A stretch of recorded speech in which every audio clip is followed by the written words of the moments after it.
I'm back again today with a card making process video.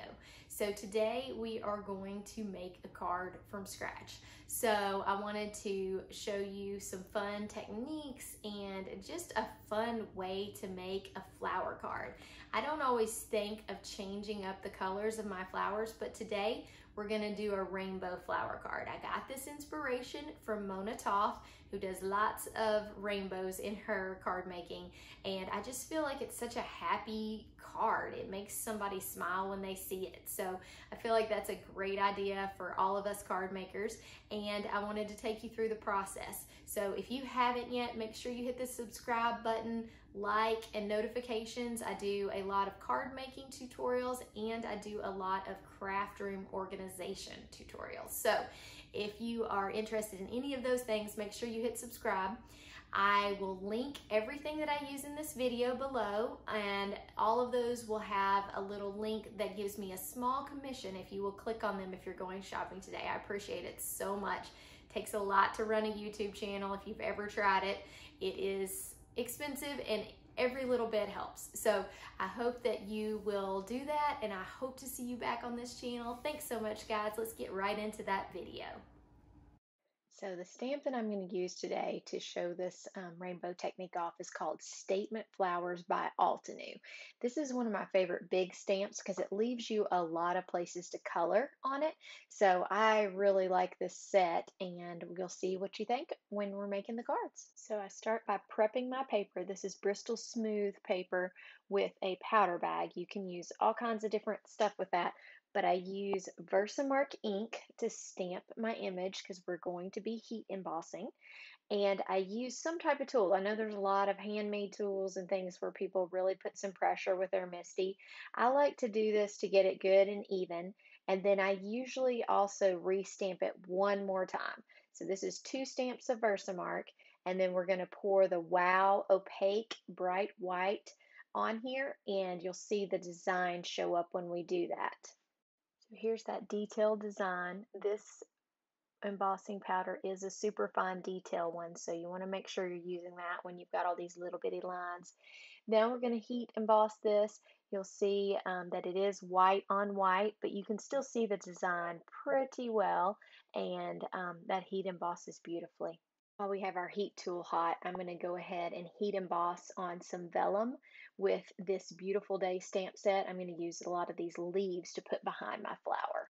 I prep vellum the same way that I prep any other paper with my powder bag, and then I stamp with Versamark ink, and I'm using that same opaque bright white. This is a vellum from Simon Says Stamp. It's their branded vellum, and it is my favorite by far. I think I learned this from Jennifer McGuire, but I think this is the easiest to heat set. So a good vellum if you're looking for one. So let's get to the fun part. Let's make a rainbow flower out of these statement flowers.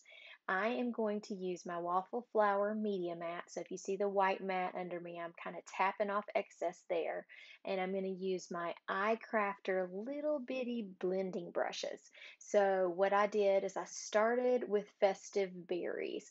I'm going to make this a real bright and bold type of rainbow. So Festive berries is a good red to start with. And what I decided to do is I would just randomly start laying down my first color, and then I was going to blend around that to make the rest of the rainbow. So some of this I may speed up a little bit, but I'll stop it and slow it down at times just to kind of go over what we're doing. The second color that I used is Spiced Marmalade, and I wanted to keep my rainbow colors kind of in order just to keep some order to what I was doing and to kind of help me with the placement of colors. So you'll see me going in. I did decide that I was going to try to go to the next petal with my colors so that the end of the rainbow and the first of the rainbow are on the same petal. That may seem a little bit picky, but I really wanted to try to make this a certain way, and I knew I couldn't keep up with my colors correctly if I wasn't doing the right thing. I am going to put up all these colors on the screen, and at the end of the blending I will list every single color again so that you can have a reference. One of the things that started this whole project was wanting to use my new blue prize ribbon Distress Oxide. So that's why this rainbow is a bolder rainbow because I wanted to make sure and use that new Distress Oxide because I haven't gotten to use it yet. If you've seen my other videos, I've been moving and all kinds of stuff. And so I have just been really pressed for any time to actually craft because I'm trying to unload my craft room and get boxes moved, things like that. So the fact that I got to use the prize ribbon on this is the entire reason that this is as bright of a rainbow as it is. And I love this new color. I'm super excited about it.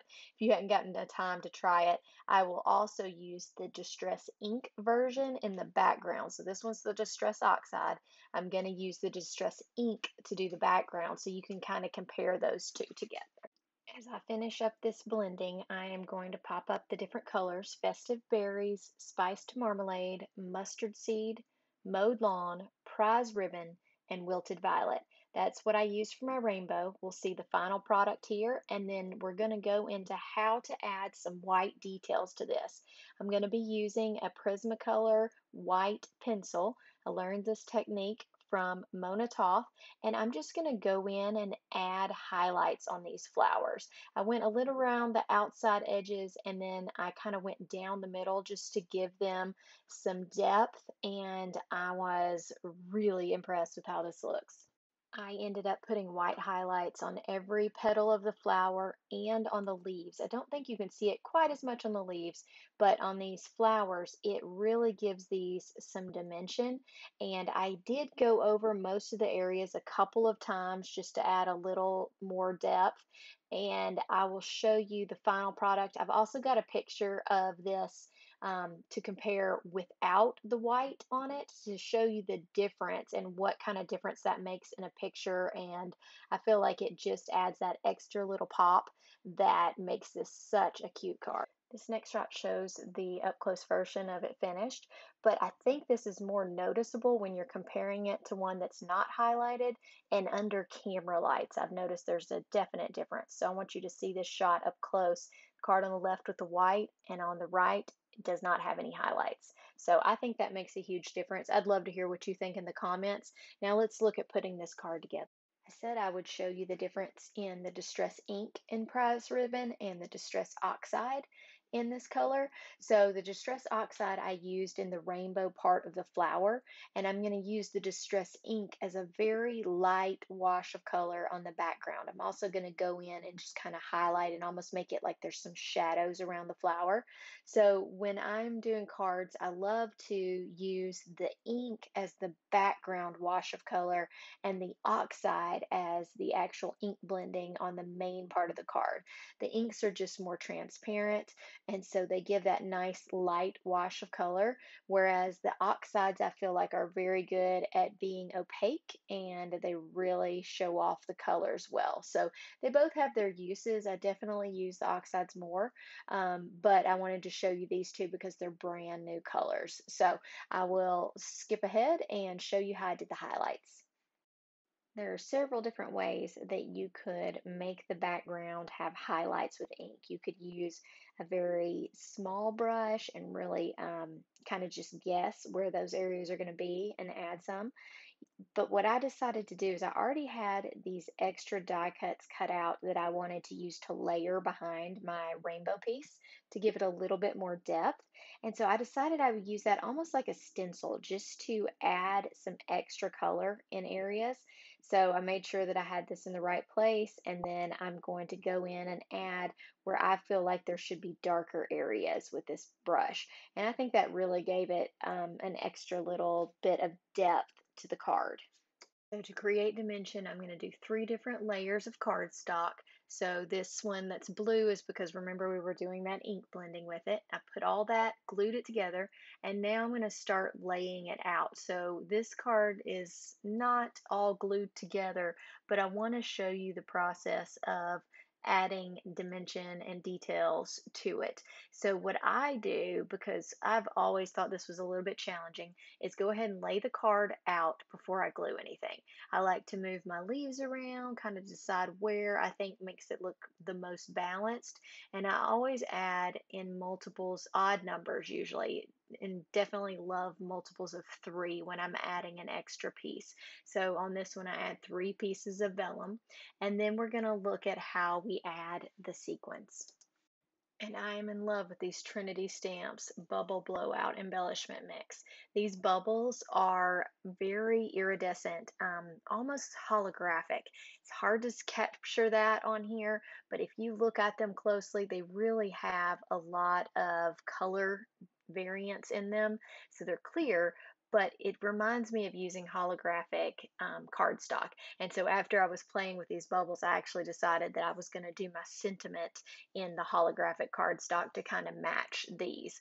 So if you have not checked these out from Trinity Stamps, you need to check them out. If you love holographic things, if you love rainbows, they are great little additions.